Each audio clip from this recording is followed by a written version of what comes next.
మహారాష్ట్రలో ఇప్పుడు ఒక సంచలనం చోటు చేసుకుంది. 453 కిలోల భారీ బాంబు దొరికింది. 1 కిలోమీటర్ రేడియస్ మొత్తం బూడిదైపోయేటటువంటి బాంబు అనమాట. ఇది సంచలనం సృష్టిస్తోంది. మహారాష్ట్రలోని వర్వాండి గ్రామంలోని తన భూమిలో భారీ పేలుడు పదార్థం ఉన్నట్టు రాజేందర్ దాగే అనే రైతు మార్చి 28వ తారీఖున స్థానిక రెవెన్యూ అధికారి జ్ఞాన్దేవ్ బెల్హేకర్కి సమాచారం ఇచ్చాడు. పొలంలో 6 అడుగులు భూమి లోపల ఏర్పాటు చేసుకున్న పైపులు పగిలిపోవడంతో అటు మరమ్మతు చేయడానికి భూమిని తవ్వితే బాంబు పింగి అనిపించిందని అతను చెప్పుకొచ్చాడు. దీంతో అప్రమత్తమైన అధికారులు ఉన్నతాధికారులకు సమాచారం అందించారు. వాళ్ళు ఘటనాస్థలానికి వచ్చి వివిధ పరీక్షలు జరిపారు.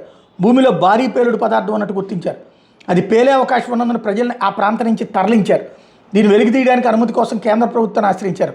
ఉన్నతాధికారుల నుంచి ఆదేశాలు వచ్చిన తర్వాత పూణేలోని 10 మంది వైమానిక ఆర్మీ దళ అధికారులు వర్వాండికి చేరుకున్నారు. నెల రోజులు శ్రమించాల్సి వచ్చింది. వీళ్ళు జేసీబీ సహాయంతో బాంబు చుట్టూ 7 అడుగులు గొయ్యి తవ్వి బాంబు స్క్వాడ్ బృందాల సహాయంతో తొలుత దాన్ని నిర్వీర్యం చేశారు. అది 4.5 అడుగుల పొడవు, 4 అడుగుల వ్యాసం, 453 కిలోల బరువు ఉందట. దాన్ని ప్రత్యేక వాహనంలో అహల్యానగర్లోని కేకే రేంజ్కి తరలించారు. భద్రతా కారణాల దృష్ట్యా ఈ విషయం బయటికి రాకుండా జాగ్రత్త పడినట్టు ఇప్పుడు అధికారులు ప్రకటించారు. బాంబును తరలించే టైంలో ఆ మార్గంలో అరగంట పాటు వాహనాల రాకపోకలను కూడా నిలిపేశారట.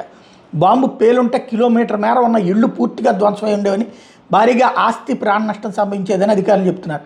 భూమిలో భారీగా ప్రకంపనలు సంభవించేవని చెప్తున్నారు. పెద్ద ప్రమాదాన్ని తప్పించేందుకు రైతుని అభినందించడమే కాకుండా అసలు బాంబు అక్కడికి ఎట్లా వచ్చిందన్న దాని మీద ఇప్పుడు దర్యాప్తు ప్రారంభించారు.